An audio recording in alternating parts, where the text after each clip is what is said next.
성도님들의 기도와 후원으로 이렇게 좋은 음향 스피커가 들어왔습니다만 장비가 들어온다고 되는 것이 아니고 이제 이 장비를 가지고 하나하나를 다 수정하고 이제 그 세팅을 해야 됩니다. 악기 하나하나마다 또 사람의 스피치의 고음과 저음까지 아마 한 2, 3개월 정도가 걸릴 것 같고요. 그 2, 3개월 정도가 지나면 저희 교회 공간과 울림에 가장 최적화된 그런 좋은 소리가 돼서 이후에 많은 집회들을 할 때 더 은혜롭고 소망 있는 삶이 되리라 생각합니다. 그 안까지는 가끔씩 막 삑소리가 나기도 하고 막 소리가 막 울리기도 하고 막 이런 막 이상한 일들이 막 생겨날 거예요.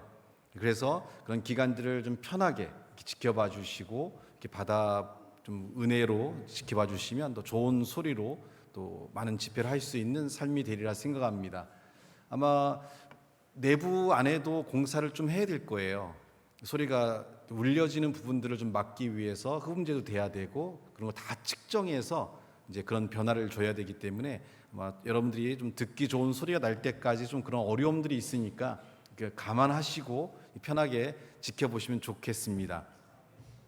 아멘 하신 분이 두 분밖에 없는데 다 마음에 안 드신다는 거죠? 조금만 기다리시면 마음에 들게 되리라 생각합니다. 우리 같이 말씀 제목 같이 한번 크게 읽어볼까요? 자, 시작.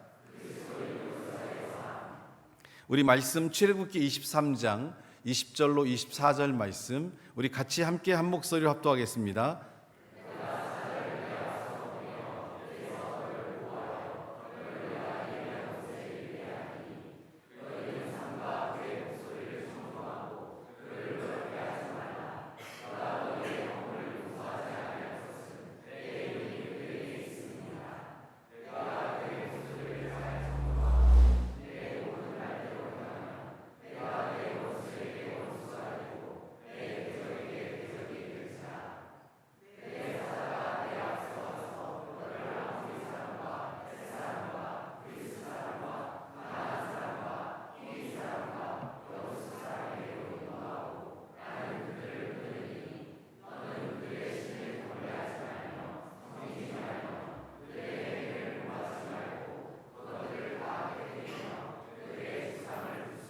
아멘. 우리 부교육자들이 훈련이 잘 돼 있어요. 제가 말 끝나자마자 바로 한번 왕 해주잖아요. 이렇게 이때 웃어주셔야지.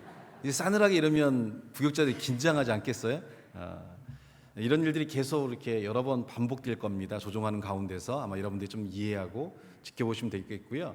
옛날처럼 이렇게 아날로그로 해서 이렇게 움직여지는 것들이 아니라 조정을 한 다음에 그것을 다 디지털화 시켜가지고 이렇게 저장해 놓으면 알아서 움직일 수 있게끔 다 만들어진 최첨단 장비들이기 때문에 조금만 고생하시면 아마 우리가 많은 집회와 많은 일들을 이룰 수 있는 그런 삶들을 채워가리라 생각합니다. 나중에 해피니스 뮤직에서 그 찬양을 녹음해 주신 분들을 이렇게 초대해서 그 가족이란 제목을 가지고 미니 콘서트를 해보고 싶었거든요. 그래서 이제 찬양 사역자로서 하나님의 길을 가는 그런 자녀를 둔 분들은 굉장히 마음이 힘들어요. 보이지 않고 정말 힘든 길을 가기 때문에 그래서 그런 가족들을 위로하는 그런 모습 그리고 자녀들이 이렇게 연주자로서 아름다운 삶을 살고 있다는 것들을 좀 보여주면서 또 행복한 교회 성도들과 함께 이런 가족 콘서트를 좀 해보고 싶은 계획을 갖고 있었는데 아마 이런 음향 장비가 바뀌었기 때문에 아마 올 가을 정도쯤에 이렇게 그분들과 함께 콘서트를 해보면 정말 은혜스럽지 않을까 그리고 가족들에게도 또 많은 위로와 소망이 되지 않을까 이제 그런 생각을 갖습니다. 아멘이 작네요. 붕괴 끝난 지 딱 이제 한 3주 지나니까 이제 다시 옛날로 돌아가시려고 지금 그러시는데 이러시면 안 됩니다. 붕괴의 또 감흥을 다시 새롭게 하시면서 한번 할렐루야. 네, 고맙습니다. 많은 그리스도인들의 표정은 이렇게 밝고 명랑하고 소망이 넘칠 것 같지만 대부분은 이렇게 억지로 웃거나 또 참고 살아가는 모습을 보이는 게 대부분의 모습입니다. 물론 뭐 예외적으로 행복한 교회 성도님 같은 경우에는 항상 밝고 또 명랑한 모습을 갖고 살고 있어서 많은 분들에게 도전이 되고 또 소망이 되지만 대부분의 많은 제가 만나는 그리스도인들의 경우에는 밝고 소망 있는 분들도 있지만 그렇지 않은 어두운 분들도 굉장히 많습니다. 자기관리 측면에서 한번 옆 사람에게 한번 보면서 얼굴 한번 봅시다. 내 얼굴 혹시 이 얼굴은 아닌지 한번 살펴보도록 하겠습니다.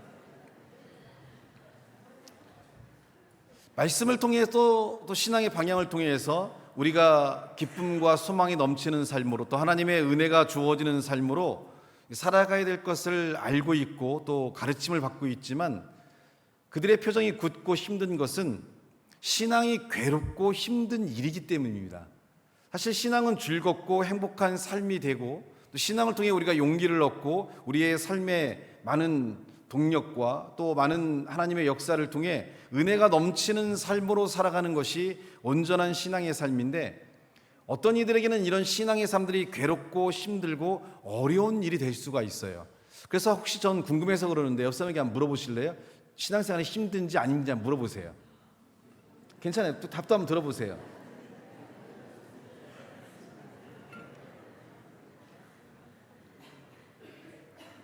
장로님 뭐라고 그래요? 뒤에 계신 임경희 성도님이 신앙생활이 힘들대요? 예? 안 힘들대요? 장로님 많이 힘들다고 그러죠. 그러면 이렇게 우리가 신앙생활이 많이 힘들고 어렵다면 뭔가 성경이 이야기하고 있는 또 하나님이 우리 가운데 역사하는 것과는 다른 삶을 살고 있는데 이러한 상황들은 우리가 극복돼야 되고 바뀌어야 되고 변화돼야 됩니다. 왜냐하면 올해 주제가 성숙하기 했는데 우리가 성숙하고 신앙이 성장해서 많은 사람들에게 변화와 은혜를 주는 삶을 우리가 살아가길 원한다면 그렇지 않은 모습이 되게 하는 삶의 여러 부분들을 극복하고 바꿔나가는 삶들이 필요한데 그 첫 번째는 뭐냐면 우리 안에 여전히 반복되고 있는 죄의 문제들, 그래서 그런 문제들로 인해서 발생하는 많은 문제들로 인해 우리가 기뻐할 수 없고 소망을 가질 수 없기 때문에 우리가 지금 우리의 삶을 무너뜨리고 있는 이런 죄의 문제들을 우리가 바꾸고 변화시켜가는 삶들이 필요합니다. 이제 나이가 50, 60이 넘었는데도 불구하고 여전히 막 소리 지르고 막 힘으로 압박하고 막 괴롭히고 그리고 막 상대방의 약점 찾아서 막 계속 따다다다다 거리고 그리고 아직도 막 무기력하고 무능력하고 뭔가 열심히 살고 최선을 다해야 되는데 맨날 뭐 환경 탓, 세상 탓 뭐 이런 것만 하면서 삶 자체에 어떤 변화를 갖지 못하고 여전히 막 게으르고 돌아보지 않고 여전히 우리의 삶이 다른 사람들에게 걸림돌이 되고 거친 돌이 되며 많은 삶의 문제와 어려움을 가질 수 있어서 나도 기쁘지 않고 다른 사람도 기쁘지 않게 할 수 있는 그런 부분들이 있다면 우리는 이런 삶들로부터 벗어나야 돼요. 이런 것들이 벗어나지 않아서 삶이 계속 부딪히고 싸우고요. 은혜는 잠깐이에요. 이 시간 와서 은혜 받고 뭐 한 시간 기뻐했는데 집에 가서 뭐 똑같이 바뀌지 않은 모습으로 한번 싸우게 되면 어떻게 돼요? 일주일, 2주일 또 인상 쓰고 다니고 마음은 힘들고 삶은 어려워지고 그러면 우리가 예수님을 믿으면서 특별히 성숙하게 하기 때문에 아직 우리가 성숙되지 못하고 아직 부족한 이런 면들로 인해서 삶이 힘들고 어렵다면 과감하게 이런 삶들을 버리고 바꾸고 변화시켜 나갈 수 있는 그런 움직임과 삶들이 우리 가운데 필요하다는 겁니다.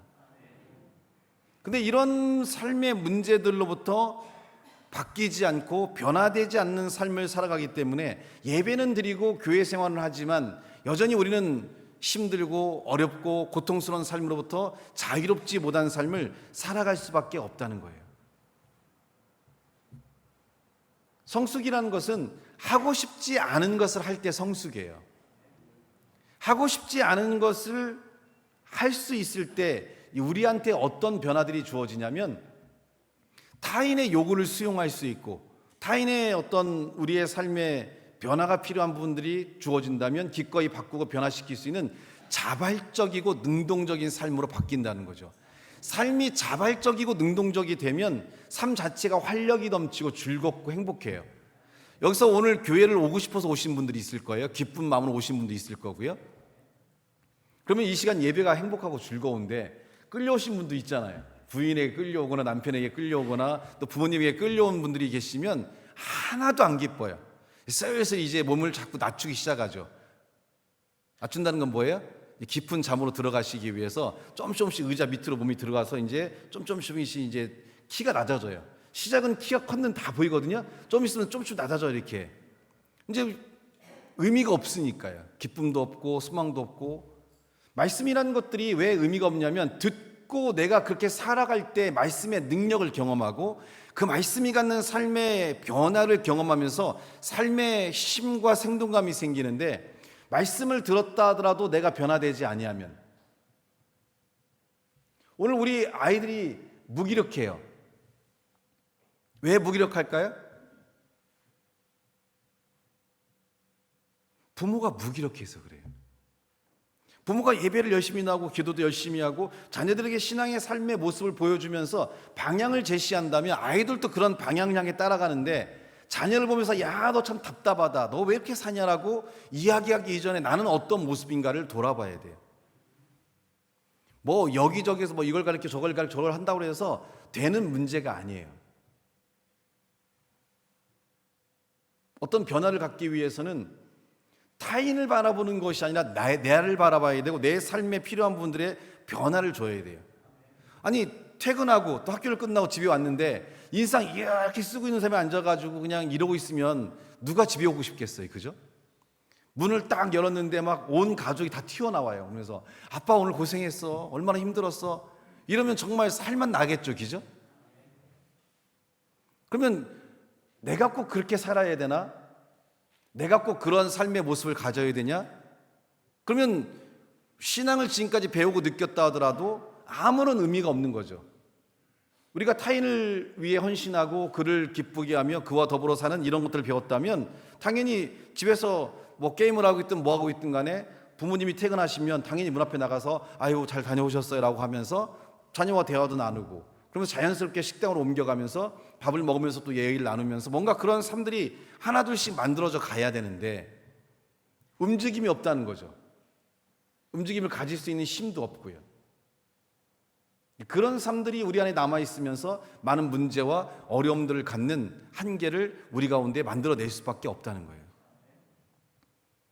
그러니까 변화라는 것은 알고 있는 걸로 끝나는 게 아니라 그 알고 있는 걸 행하면서 행하는 가운데에서 그 말씀의 능력을 우리가 경험하게 되는데, 알고만 있는 걸로 끝나니까 말씀의 능력이 없어요.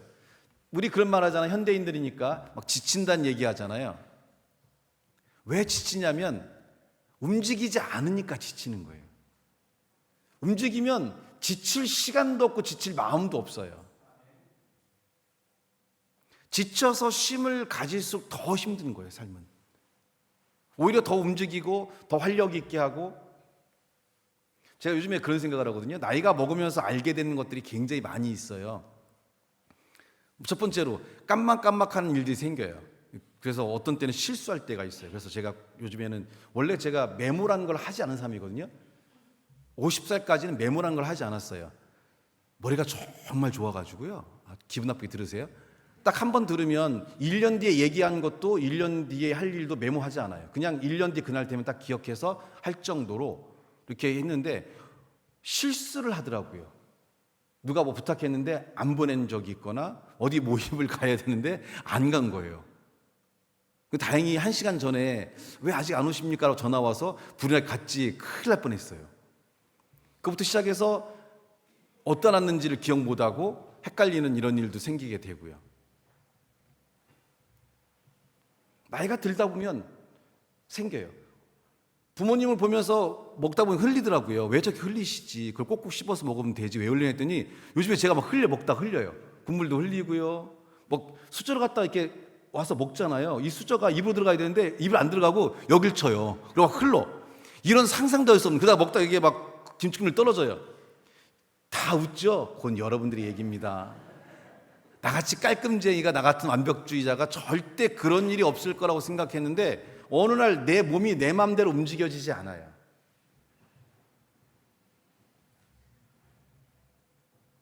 그리고 우리 아버지가 자꾸 이렇게 손수건을 갖고 다니시면서 눈을 자꾸 닦으세요. 눈물이 많으셔서 그러신가, 은혜가 충만한가 했더니 눈물이 많은 게 아니라 눈곱이 많이 끼는 거죠. 나이가 드시니까 면역 기능이 떨어지니까 여러 가지 이제 눈에 작용들이 이제 염증이 생기면서 자꾸 생기는 거죠. 요즘 제 하루 일과 중에 대부분의 많은 시간들은 눈곱 띄느라고. 눈곱 낀 상태 만날 수는 없으니까요. 그래서 자주 휴지를 갖다가 닦아요. 안 닦으면 껴요. 여기에는 지금 이제 50대 중후반 이상인 분들은 제 말에 공감을 하고 그 밑에 분들은 전혀 공감하지 않겠지만 화장실도 자주 가야 되고요. 그래서 제가 어르신들 모시고 다닐 때 1시간에 한 번씩 휴게소에 세워요. 그럼 어르신들이 그런 얘기예요. 목사님은 우리 마음을 너무 잘 알아요. 너무 잘 아는 게 아니라 내가 마려워서. 나이가 먹어가니까 알게 되는 것들이 있어요. 그리고 요즘에는 이제 어떤 것들이 이제 오냐면, 다리 근육이 풀리는구나. 장기간 걸어야 되고 활동적으로 해야 되기에는, 그러기에는 내 다리 근육이 풀리고 있어요. 이게 단단하고 근육이 있어야지 내가 활동적이 될 수 있는데, 변화가 일어나는 거죠. 이런 변화가 일어나는 것들에 대해서 우리가 대처하지 아니하면 한순간에 내 삶이 내가 통제할 수 없는 상황으로 갈 수밖에 없다는 거죠. 그래서 제가 이제 이번 주부터는 다리 운동의 강도를 좀 더 높여서 해야겠다는 생각을 갖고, 좀 그람수를 더 높이고 좀 더 그쪽의 운동을 더 많이 해야겠다라고 해서 제 계획의 시간표를 좀 수정해서 다리 운동하는 시간을 좀 더 많이 늘려야겠다고 생각하고 그쪽에 운동을 하려고 지금 계획을 바꾸고 있거든요. 조금씩 풀리고 있다는 느낌이 있어요. 그러니까 기존에 했던 것 갖고는 유지가 안 되는 거예요. 나이가 먹고 노화가 되니까 근육이 옛날만큼 잘 안 만들어지니까. 그럼 어떻게 될까요? 수정을 해야죠. 수정을 하면 어떤 일이 일어나요? 아파요. 더 높게 들어 올려야 되고 더 힘을 써야 되니까 아파요. 그런데 아픈 만큼 어떻게 돼요? 근육량이 많아지니까 내가 할 수 있는 일들, 움직일 수 있는 일들이 편하게 될 수 있거든요. 말씀을 듣고 행한다는 건 힘들고 어려운 일이지만, 근데 그 말씀을 듣고 행해서 우리의 삶에 성숙함이 주어진다면 그 성숙한 삶은 내 삶에 기쁨을 줄 뿐만 아니라 내가 만나는 모든 사람과 더불어서 가장 행복하고 가장 즐거운 삶으로 바뀌어갈 수 있다는 겁니다. 기도하라고 아무리 얘기한다 하더라도 별 기도의 필요성을 못 느끼는 사람들이 많아요. 왜냐하면 지금 나한테 큰 문제가 없으니까. 근데 어느 날 내 힘과 내 능력으로 할 수 없는 상황이 됐을 때 기도하지 않은 사람들은 어떤 일이 날까요? 그냥 손도 한번 못 쓰고 무너져 버리는 거예요. 왜요? 그 상황을 대처할 만한 영적인 힘이 없기 때문에. 기도라는 것도 계속적으로 해온 사람들이 위기와 어려움이 있을 때 하나님에 대한 기도를 통해 하나님의 응답을 가져오고 하나님의 역사를 가져올 뿐만 아니라 마음과 삶의 믿음을 지킬 수 있는데, 기도를 한 번도 안 했던 분이 어떤 문제가 왔는데 기도할 수 있을까요? 또 기도한다고 하나님이 역사하는 걸 느낄 수가 있을까요? 또 그런 상황에서 기도해야 된다고 생각하는 믿음이 있을 수 있을까요? 신앙의 삶들은 성장을 통해서 우리의 삶들이 지금 필요한 것들에 하나님의 역사를 가져오는 것도 있지만, 앞으로 우리의 삶에 주어져야 될 많은 일들을 준비하는 과정들이 신앙이라고 볼 수 있어요. 그래서 성숙해야 돼요. 제가 의료 분쟁이 생겼을 때 제가 처음에 그런 얘기 했잖아요. 증언에 관한 문제는 별거 아닌 문제다. 그건 사실은 합의도 할 수 있고 할 수 있는 문제인데, 가장 궁극적인 문제는 감춰져 있는데 나중에 그게 막 터질 것이다 라고 했는데, 역시 터졌어요. 뭐냐면 교수들의 중간 착취, 전공의들을 막 부려먹고 때리고 갈구고 돈 안 주고, 병원에서 돈 안 주고 싼 거에 써가지고 병원의 이익을 극대화시키면서 거의 노예 수준으로 잠도 못 자게 하고, 논문 대필 이런 것들은 이미 이런 학위 받는 쪽에서는 비일비재한 거니까요. 감추다가 이제 어제 터뜨렸어요. 구조가 다 바뀌어야죠. 삶에 대한 변화를 가져야 되고, 그것이 힘들고 어렵더라도, 그렇게 해서 전공의들이 이제 교수와의 관계가 힘들어지고 의사들의 어떤 거대한 힘에서 이 아이들이 밀려난다 하더라도, 이 과정을 통해서 개혁될 부분들은 개혁이 돼야 되고 변화될 부분들은 변화돼야 되는 거죠. 전문의가 돼야 되니까 당연히 너는 이렇게 해야 돼. 내가 시키는 대로 하고 내가 원하는 대로 하고. 실제로 좋은 스승이란 뭘까요? 자기가 더 힘들게 살면서 제자들이 편한 길로 갈 수 있게 만들어주는 것이 전 스승이라고 생각하거든요. 저는 그래서 제 제자들과도 어떤 학회를 하거나 어떤 일을 할 때 보통은 이거 하라 이거라고 얘기하지만, 저는 제가 시킨 일에 저는 같이 가요. 그래서 책상도 같이 들어주기도 하고 준비할 때 같이 나눠주기도 하고, 이렇게 위임물 같은 거 프린트한 거 있으면 나눌 때 같이 해요. 그 넓은 강당에 수백 장을 나눠야 되는데 한두 명이 조교하면 얼마나 힘들어요. 같이 나눠주기도 하고, 공사할 때도 저는 부격자만 시키지 않고 제가 옷 갈아입고 와서 같이 들어주고 나눠주고 해요. 왜냐하면 그래도 빨리 도와주면 훨씬 더 편하니까요. 물론 전체 스승이 그런 건 아니겠죠. 전체 의사가 그런 건 아니에요. 좋은 스승도 있고 좋은 선생님도 계시고, 그래서 제 애들 정말 좋은 양질의, 제가 봐도 굉장히 훌륭한 선생님들이 너무나 많거든요.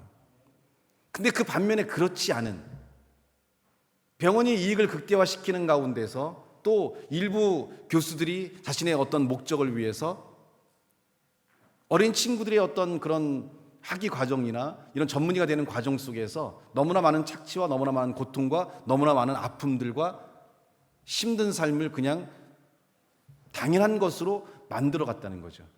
이 과정이 힘들고 어려워도 더 나은 삶이 되고 더 나은 모습이 되려면, 잠을 제대로 못 잔 상태에서 환자를 수술한다 그러면 이 환자의 생명은 보장될 수 있을까요? 수술하다가 잠깐 너무 필요해져서 잠깐 하는 사이에 대동맥이 끊기면 그 사람은 그냥 테이블에서 죽음에 이르는 상황이 될 수 있는 상황이 될 수 있기 때문에, 이런 상황들이 힘들지만 드러나야 되고 바뀌는 과정들이 필요해야 돼요. 마찬가지로 우리가 말씀을 들을 때 우리의 삶들이 이렇게 드러나는 거예요. 말씀을 듣다 보면 내가 깨닫지 못했고 내가 알지 못했던 부분들이 딱 찔림받아요. 그리고 그런 삶들이 바뀌고 변화되면서 삶은 성숙하게 되고, 하나님 안에서 우리가 올바른 그리스도인으로 세워질 뿐만 아니라 이 세상에서는 좋은 인격자로 많은 사람들과 더불어 아름다운 삶을 살 수 있는 그런 변화의 삶을 가져올 수가 있다는 거예요. 그래서 우리는 현재 우리의 삶에 문제가 되는 이런 부분들을 깨트리고 바꿔서 이 부분들을 성숙시켜가는 과정들이 우리 가운데 필요하다는 겁니다. 이 과정에서 우리가 가져야 될 가장 근본적인 게 뭐냐면, 욕심이 일만하게 뿌리가 되기 때문에 무소유의 마음을 가져야 돼요. 불교계의 모 스님이 무소유를 그렇게 외치다가 나중에 보니까 보스턴에도 대형 빌딩을 갖고 있고 한국에도 해서 재산이 몇백억이 되더라, 이런 얘기가 돼갖고 불교에 퇴출을 당했는데 다시 또 돌아오더라고요. 그런 사람들은. 그럼 말과 삶이 다르잖아요. 이때 무소유는 가지지 말라는 게 아니에요.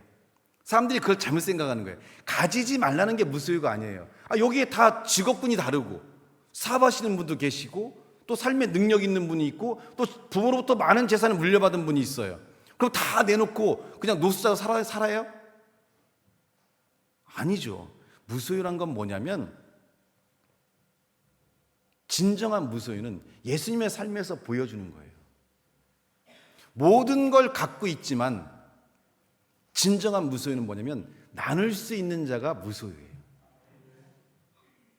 콩 하나 갖고 있는데도 나눌 수 없는 사람은, 이 사람은 소유하는 자예요. 콩 하나도 반쪽으로 나눌 수 있으면 이 사람은 무소유의 마음을 갖고 사람과 더불어 살 수 있는 마음들이거든요. 내 걸 막 다 털어서 주고 내 걸 하라, 아니죠. 각자의 삶도 삶을 살아가야 될 기쁨과 즐거움이 있기 때문에 중요한 건 외면하지 않는 마음이 무소유예요.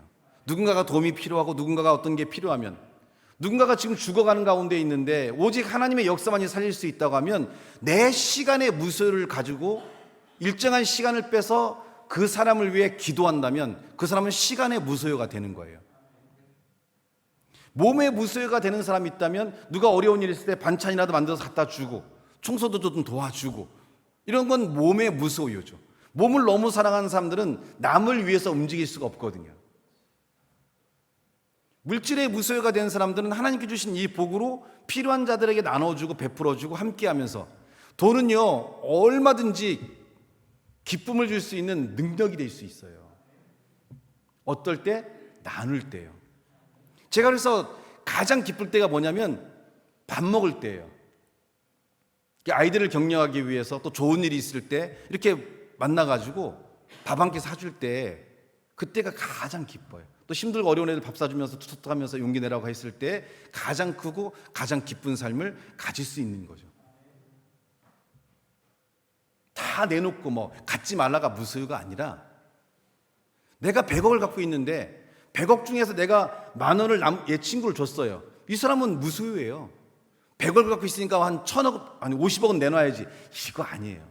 사람마다 각자가 살고 있는 삶의 만족도와 삶의 힘이 있기 때문에 무소유란 개념은 다 달라요. 얼마를 내가 쓸 수 있는가도 다 달라요. 중요한 거는 금액의 크기가 중요한 것이 아니라 나눌 수 있는 마음을 갖고 그것을 지속적인 삶에서 계속 그렇게 나눌 수 있는 삶을 산다면 그 사람은 무소유인 거죠. 일회성이 아니라. 그러면 나눌 수 있는 게 얼마나 많겠어요?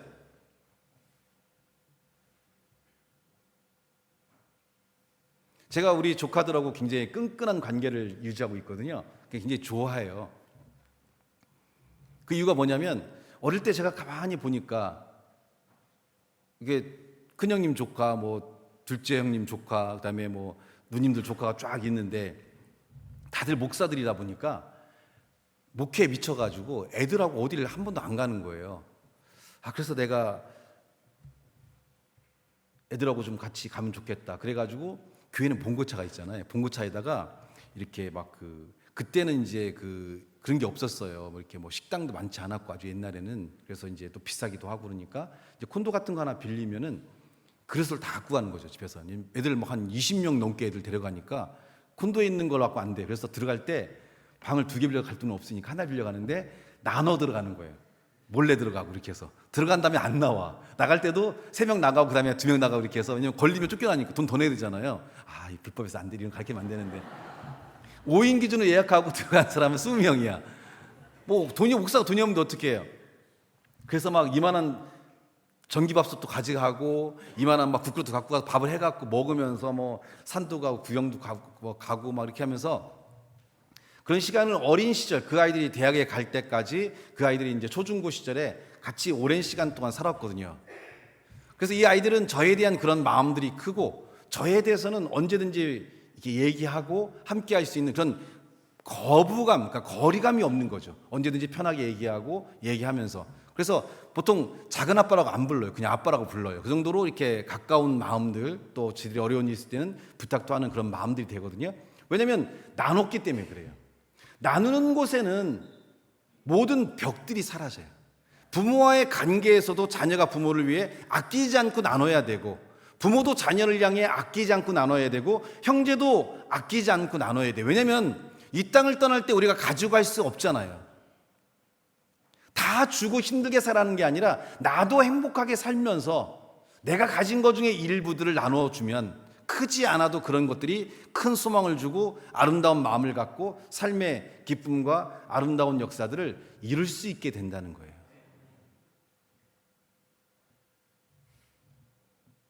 그래서 우리는 시간이든 물질이든 우리의 어떤 행함이든 이런 부분들에 대해서 나만을 위해 살아가는 사람들이 아니라 이런 부분들에 대해서 무소유의 마음을 가지면서 함께 할 수 있는 그런 마음을 갖는 것들이 굉장히 필요하죠. 마다스탄 말 한마디가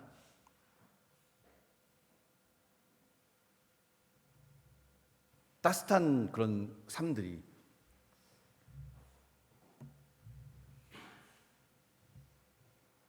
가끔씩 제가 이제 헌일사님한테 이것저것 얻어먹어요.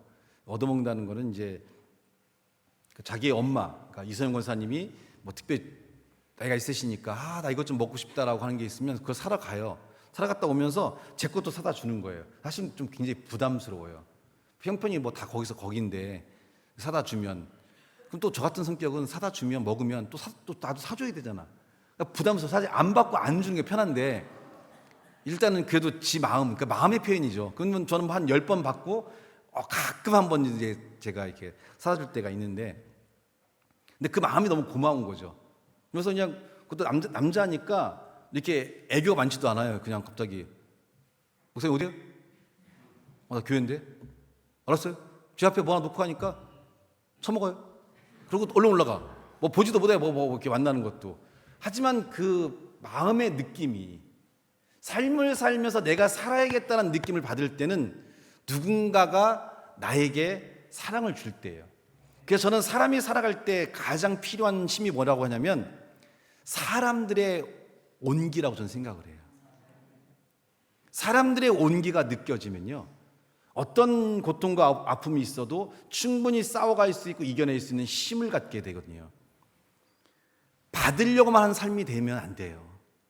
이 온기는 내가 남에게 베풀 때에 가장 큰 뜨거운 용광로 같은 온기를 발휘하게 되고요.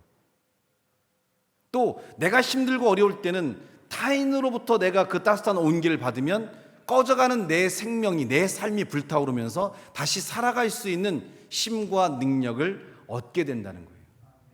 그것이 우리 가운데 주어져야 될 예수님의 사랑이고, 예수님의 사랑이 그의 희생을 통해 우리에게 주어졌기 때문에 오늘 우리가 살아갈 수 있는 것처럼, 이제 그분을 통해 우리의 삶의 변화가 있다면 우리도 타인과 더불어 살아갈 수 있는 힘과 능력을 갖는 것들이 필요하다는 겁니다.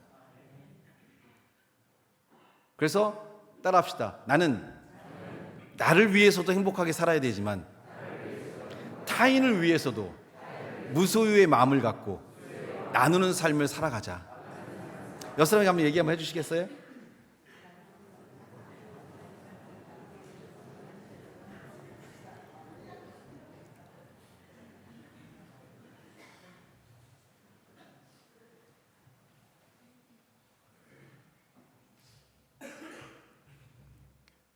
동네에 있는 우리 아이들한테 이제 축구를 좋아하는 아이들이 있어요. 근데 요즘에 다 이렇게 유료화 시켜놔고, 옛날에는 TV에서 공짜로 해줬는데 다 유료화 시켜서 그 19,700원을 줘야만 축구 경기를 볼 수가 있어요. 근데 한국의 손흥민 선수가 요즘 잘하니까 애들이 보고 싶은데 엄마한테 19,700원 매달 나가야 되니까 해달라고 하기는 어렵잖아요. 왜냐면 집에 뭐 인터넷부터 시작해 많은 걸 쓰고 있으니까.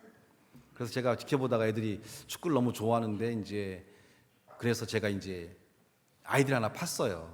그래서 19,700원을 주고 제가 이제 그 모양실로 아이들을 불러서 보고 싶은 사람들 보라고 해서 이제 이렇게 같이 아이들과 보고 있거든요. 근데 그러다 보면 이제 그 가운데 모이는 분 중에 이제 청년들도 있고 이제 장년들도 있단 말이에요. 가끔씩 이제 간식을 사와요. 같이 먹으면서 보자고. 너무 늦은 시간에 못 모이고 좀 일찍 할 때는. 그러면 뭐 어제도 이제 간식을 먹고 이제 시작했거든요. 떡볶이도 있고 뭐 치킨도 있고 튀김도 있었는데 이렇게 같이 먹고 하니까 축구는 뒷전이 되는 거죠. 축구에 미쳐갖고 축구를 보던 사람들이 축구는 뒷전이고 앉아갖고 그 먹고 얘기하느라고. 그래서 한 번씩 보고 에이 안 들어갔네. 그래서 아니 평상시에는 막 축구만 미쳐갖고 노는 것도 다 있었는데 축구보다 이제 이렇게 먹고 나누는 게 좋은 거죠. 세대의 갈등이 없는 거예요. 10대 아이가 있었고 20대 아이가 있고 30대 아이가 있고 40대 저한테 아이니까 아이가 있었고 50대까지 모였는데 50대부터 10대까지가 그냥 서로 주거니 받거니 얘기하면서 이렇게 하더라고요. 경기가 졌어요. 4대0을 졌거든요. 기분 나쁘게 졌는데 아무도 신경도 안 써. 그거 먹고 얘기하고 하느라고. 나눔이 있는 곳에는 어마어마한 기쁨이 있어요. 이 마음이 전달되는 것, 마음의 온기가 있다는 것은 크고 아름다운 일이기 때문에 이 삶을 우리가 분명히 생각해야 돼요. 그리고 이 삶에서 우리가 무소유에서 좀 더 우리가 성숙하기 위해서 필요한 건 뭐냐면 여러분의 입에서 버려야 될 것들, 비판과 험담을 버려야 돼요. 모든 관계가 깨지는 게 뭐냐면 비판과 험담인데 이게 익숙해져 있으니까 내가 비판과 험담하는 걸 모르면서도 자연스럽게 나오고 있어요. 근데 그 자연스럽게 나도 모르게 나오는 것들이 상대방의 상처가 되는데 나중에 이런 얘기예요. 나는 그런 말 한 적이 없는데 난 기억이 안 나는데 조인순?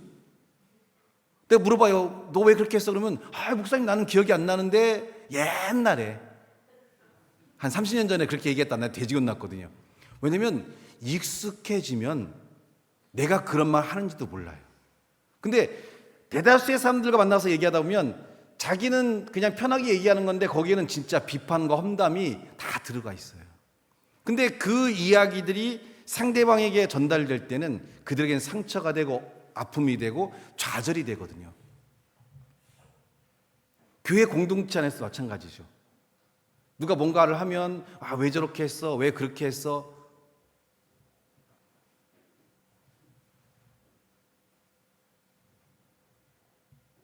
우리의 삶이 바뀌고 변화되는 삶들을 갖는 것들이 필요해요. 그러려면 서로 간의 비판과 험담이 사라져야 돼요. 부부 간에도 마찬가지고요. 가족 간에도 마찬가지고요.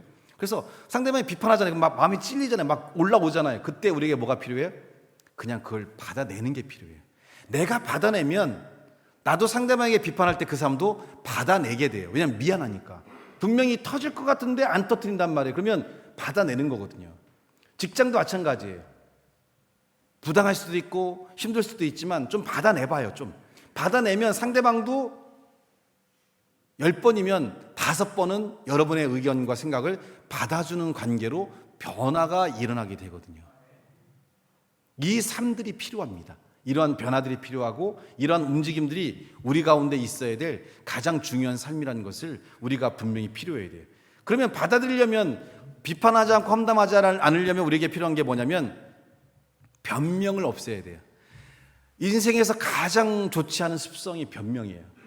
이래서 이럴 수밖에 없었다. 환경이 그럴 수밖에 없었다. 변명보다는 인정이 필요해요. 못해서 미안하다. 그렇게 해주지 못해서 미안하다. 차라리 그렇게 해서 서로 마음을 털어놓는 게 그 이후의 삶을 더 아름답게 만들어갈 수 있기 때문에, 한번 따라해 볼까요? 못해서 미안하다. 안 해서 미안하다. 내가 도망쳐서 미안하다. 피해서 미안하다. 전화 안 받아서 미안하다. 안 줘서 미안하다. 이것이 돼야 돼요. 인정해야 돼요. 차라리 인정하면 괜찮아요. 근데 끝없는 변명들, 이런 변명들이 특별히 우리가 잘못이 아님에도 불구하고 환경이 어렵거나 삶이 힘들 때도 있어요. 이럴 때에도 우리는 하나님을 의지하고 변명하거나 방어하지 마세요. 왜냐하면 이미 이 상대방이 나에게 공격할 때는 여러분이 어떤 변명하고 방어한다 하더라도 받아들일 마음이 안 돼 있기 때문에 변명하고 방어한다고 해서 관계만 더 힘들지 좋아지지 않아요. 그럼 어떻게 하면 되냐? 그냥 일단은 지금은 얘기하면 그냥 그랬습니까? 제가 몰랐네요. 돌아보고 살펴보겠습니다. 불편하시다면 다음부터는 그렇게 하지 않겠습니다라고 하고 한 발 뒤로 물러나 보세요. 상대방이 화가 나서 왔는데 받아들이니까 거기서 끝난단 말이에요. 며칠 지나면 본인도 생각을 해볼 거 아니에요. 그러면 이런 경우가 있어요. 다는 아니겠지만 한 번이라도 내가 생각해 보니까 그때는 내가 좀 심했던 것 같다. 내가 잘못 판단한 것 같다. 미안하다라고 여러분에게 얘기할 때가 와요. 그때부터는 이 사람과의 관계에서 굉장히 좋고 아름다운 삶의 모습을 만들어낼 수가 있기 때문에 우리의 삶에서 변명보다는 인정하고 받아들인 것들이 필요하죠. 당신 때문에 힘들어 못 살겠어. 그러면 미안해요. 나랑 살아서. 이렇게 해요 그냥. 그럼 거기서 끝이야. 그러게 첫사랑 만나지. 왜 나를 만나서 그렇게 고생하세요? 지금이라도 늦지 않았으니 가실 때 있으면 가셔도 됩니다 라고 하지만 지금은 이미 이제 의리로 사는 거지. 의리로 살 때는 이혼을 안 해요. 사랑으로 살기 때문에 이혼하는 거지. 이제는 사랑의 단계에서 뭘로 바뀌어야 돼요? 말을 해. 아니 이승우 지사님 지금 막 불타올라. 남영만 보면 막 가슴이 불타오르고 막 오늘 밤 내가 널 죽여버리리라 막 이런 말 막 생겨요? 그런데 신뢰와 믿음과 의리가 있어서 이제 서로의 약점, 단점 다 품고 이해하면서, 예전에는 한마디 하면 한마디 했어요. 그게 사랑할 때는 그렇거든요. 사랑싸움이라고 하잖아요. 지금 한마디 하면 어떻게 해요? 집 나가잖아요. 며칠 있다 들어오고 그러잖아요. 그게 맞는 거예요. 왜 살아야 되니까. 애들도 있고 하니까 의리로 사는 거예요. 의리라는 건 다른 말로 하면 뭐냐면 변명하지 않고 그냥 받아들이는 거예요. 뭐라고 하면 그냥 그랬어. 나 몰랐네. 미안하네. 내가 다음부터는 조심할게. 다음부터 또 그렇게 안 해요. 그래도 일단 인정해요. 어차피 안 바뀌어. 하지만 인정하고 바뀐다는 말을 하면 지금보다는 조금 더 나아져요.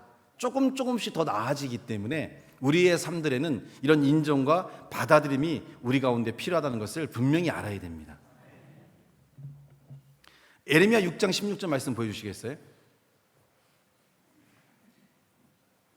예레미야 6장 16절 말씀 같이 한번 읽어보겠습니다. 시작.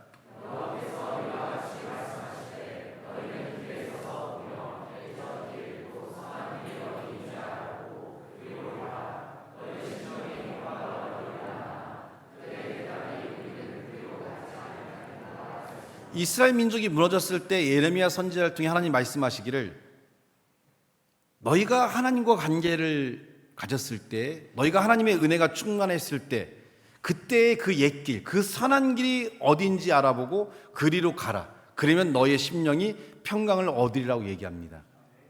말씀은 우리로 하여금 하나님과의 관계가 원활한, 또 하나님의 역사가 주어질 수 있는 삶의 길로 우리를 안내합니다. 그러면 그 말씀에 따라서 우리의 삶이 움직여지면 우리의 삶에 평강을 얻는다라고 얘기하지만, 이스라엘 민족의 문제는 뭐예요? 그들이 대답하기를 우리는 그리로 가지 않겠다 이거예요. 그래서 삶이 무너지고 삶의 고통이 오고 모든 것들이 자신의 삶에서 소유를 잃게 되는 연약한 삶 가운데 놓이게 된다는 겁니다. 오늘 말씀은 듣고 지나가는 것들이 아니라 그 말씀을 통해 우리가 가야 할 길, 우리가 올바른 삶의 길, 그리고 하나님의 역사가 주어질 수 있는 길로 우리의 삶을 향해 나가야 된다는 겁니다. 세상에서 여러분들이 세상의 것들을 위해서 열심히 노력하면 그만한 결과와 그만한 좋은 것들을 얻을 수가 있어요.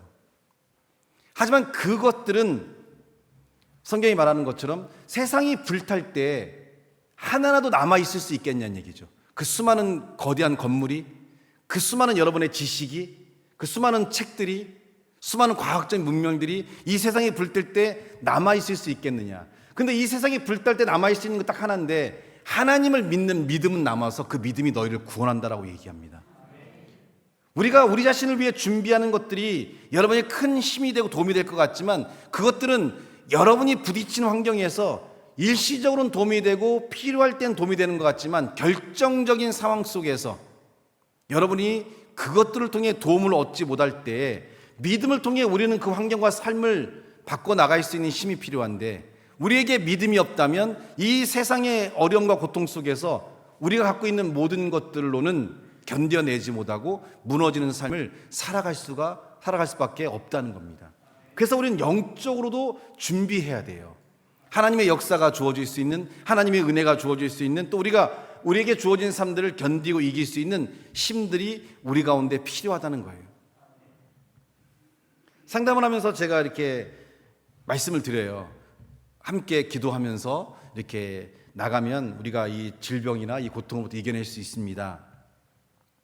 그러면 믿고 이렇게 따라오시는 분들이 있어요. 신앙생활을 한 번도 안 했음에도 불구하고 제가 기도문을 적어주면 그대로 기도하고 하며 이렇게 쌓아오시는 분들이 있는데, 그럼 그분들은 회복되고 살아나요. 근데 받아들이지 못해요. 전 믿음이 없어서, 전 하나님의 역사를 신뢰하지 않고. 왜냐하면 눈에 가시적인 걸 보고 싶었는데 보이지 않는 하나님에 대한 믿음을 가지라고 하니까 믿음을 선뜻 갖기가 어렵잖아요. 그러면 그들은 삶이 무너지고 쓰러지는 연약한 삶 가운데 갇혀버린다는 거죠.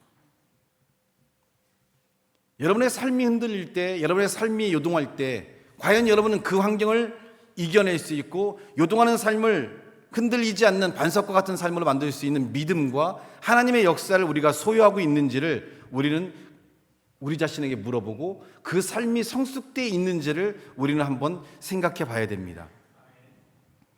하나님으로 만족하며 하나님의 역사를 바라볼 수 있는 그런 삶들이 우리 가운데 주어진다면, 우리의 삶들은 영적인 영역에서의 하나님의 은혜에 충만한 뿐만 아니라 그 영적인 영역에서의 충만한 삶은 육적인 삶의 많은 부분들까지도 변화를 일으킬 수 있고 하나님의 살아있는 역사와 능력을 이룰 수가 있기 때문에, 여러분들이 성숙함을 이루는 삶을 통해 육적인 삶의 영역까지, 그것이 어떤 물질적인 축복이든 인간관계의 축복이든 삶의 여러분의 계획들이 번창하며 이르는 길이든, 그것이 어떤 것이든 그 삶이 성장하고 성공하며 번창하는 삶을 원한다면, 세상적인 준비하는 것뿐만 아니라 영적인 삶을 통해 하나님이 여러분의 삶을 축복하고 역사할 수 있도록, 그 하나님의 역사를 가져올 수 있는 이 영적인 삶에 대한 준비를 하며 살아가는 역사들이 필요하다는 것을 우리가 분명히 알아야 됩니다.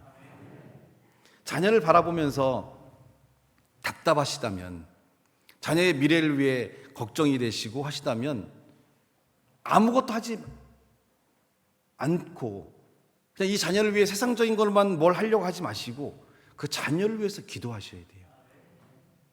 제 주변에 많은 분들이 자녀들이 장애를 갖고 있는 아이들도 있고 심리적인 문제를 갖고 있는 아이들도 있고 또 지적 능력이 떨어진 아이들도 있고 환경에 적응을 못한 아이들도 있었고 많은 아이들이 있었지만, 그 아이들이 지금은 성장하고 성공한 삶을 살았던 그 이면에는 그 어머니의 기도, 자녀를 위한 하나님의 역사를 가져올 수 있는 헌신과 역사가 있었기 때문에 그 아이들은 바뀌고 변화되는 삶들을 가져오는 걸 봐요. 진짜 기억, 니은, 디귿, 니을도 못 쓰고 1 더하기 1 더하기 빼기 잘 못하는 아이가 학생부에 들어왔는데 학생부에 끝나고 가르쳤어요. 국어도 가르치고 수학도 가르치고.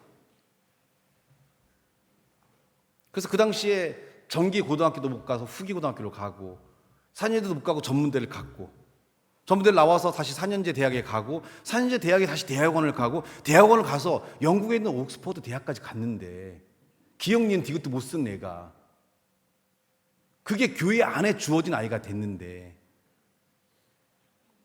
그게 제가 처음 맡았던 학생부의 그 첫 아이였는데, 기적은 만들어집니다.